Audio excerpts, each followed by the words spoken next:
Now to some breaking news. Before we start what's trending, we're just learning, with officials of Kebbi state government confirming a terrorist attack on Maga Comprehensive Girls Secondary School, where an unspecified number of female students have been abducted. So the chief press secretary to Kebbi state governor Ahmed Idris confirmed the attack, while also saying that the details are still somewhat ambiguous as of now. But here's what we know. The state deputy governor, Umar Tafida, has led a team of government officials to the scene of the crime, while sources report that a staff of the school was killed and some even sustained different injuries as the terrorists got into the school and shot sporadically.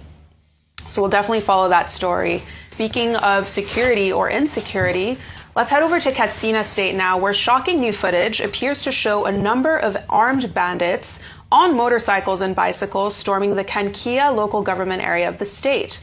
So in this video posted on Saturday, a group of bandits ride into an open area as gunshots can literally be heard firing into the air as no security presence is there to counter them or protect residents.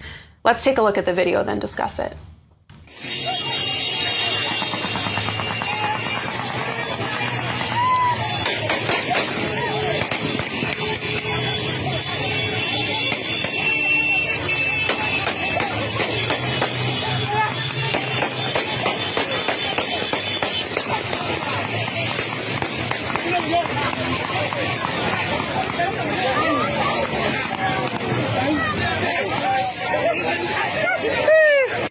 We're seeing that video as new photos were also released on social media as evidence of a peace deal struck between bandit groups and community stakeholders in that local government area, as well as two others. So in photos shared on Saturday on Dan Katsina's X page, his caption states that negotiations ended with a mutual commitment to stopping the attacks in the affected areas, which have brought some sense of hope for a more stable security environment, allegedly. But this peace deal has raised questions about what that peace deal might look like in neighboring local government areas, especially in Kano State. Interestingly, it's often believed that the de-escalation of violence in one area can have a ripple effect, pushing the violence instead onto another area in close proximity. And I'll come to you on this. I mean, that video, it's just the brazenness of the attack, how just, they're completely out in the open and no one's around to stop it. So the stories we've taken this morning show clearly that we have a deep insecurity problem in Nigeria, and it's an inherited problem. It didn't start with this administration. The only challenge is that previous administrations have not been able to deal with it. Going back to the last story around how we even negotiate with bandits, that has been criticized heavily by in different quarters.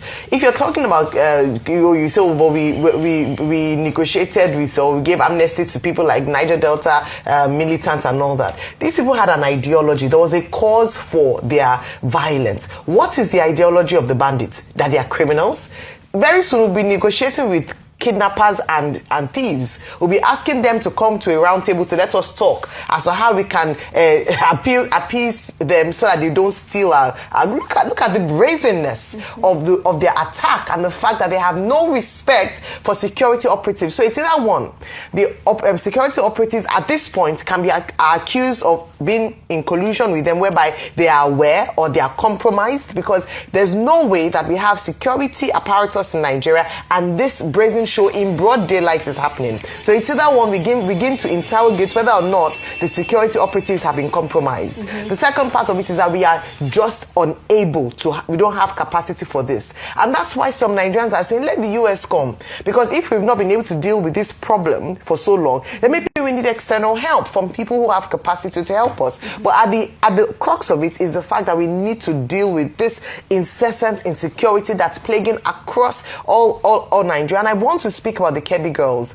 It is sad that despite all the campaigns that have happened, we've talked about other kidnappings that have happened in the past, and now when we're really talking insecurities on the front burner, it's almost a slap on the face of the government to see in the Northwest another case of kidnapping in a school. We've had the Safe School Initiative. What happened to that? We've had interventions following kidnappings. What happened to that? It means that the government is admitting through this incident that they are unable to tackle the situation. And that's one of the primary responsibilities of government, to ensure security of lives and property. Finally, on Christian genocide, I'll just say this one point, that with Dr. Esiet going to Plateau State, I'd said it was a good move because we need to deal with this kinetically and non-kinetically, but it's also an admission that the government was too hasty in responding to the claims of Christian genocide without even an investigation first to speak to community leaders. So their reaction, first of all, knee-jerk, was deny, say it's okay, then go back to say, okay, come together, let us talk to you and ask. Should that not have been done first before they went on to deny that it was happening in the first place?